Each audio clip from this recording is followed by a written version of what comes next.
sometimes after church we'll talk about some of the more stories that are read in the Gospels, and the kids will be like, oh yeah, we talked about that at school. And during the pandemic, we started praying the rosary as a family, and at school they've done this living rosary.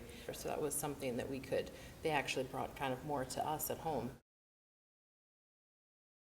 We both had the benefit of going to Catholic education, and so it's an important part of our faith and tradition that we'd like to pass on to our children.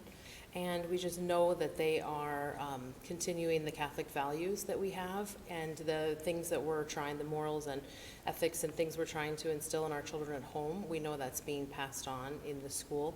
We looked at that academic rigor. It gets more important as they get older, and that's something that always sticks out to me, is that 99% of the children that go to secondary Catholic school end up going on to college. And we have developed relationships with all of our kids' teachers. We feel like they know our children very well. If someone in the class has a family member who's sick, they pray for them, and they bring that, they're like, we prayed for them at Mass today, or we prayed for them in our morning devotions. And so they, are starting to learn how to care for each other and for our families, and that's part of their education too.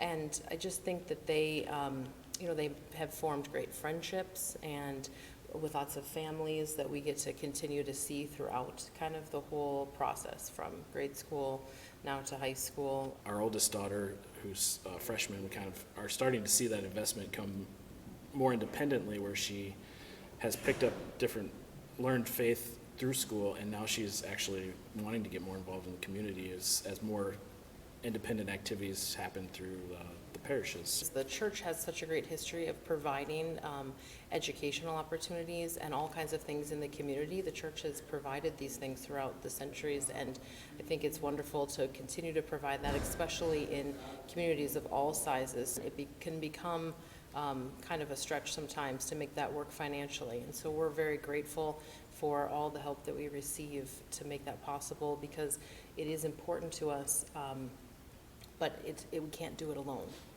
Mm-hmm. And we do appreciate the opportunity for a diverse population of people to be able to come to Catholic schools. I think it's important for our children to be able to make friends with all different people. I would say that I think that the money that comes through CMA is coming to the school and helping families. When you give money to various organizations, sometimes you're not sure how much of it is reaching the actual intended audience, and I think that the money that comes through is coming to families who need help to make this possible, to send their children to Catholic school, and is coming to aid in that tuition, and I think it's a very good cause.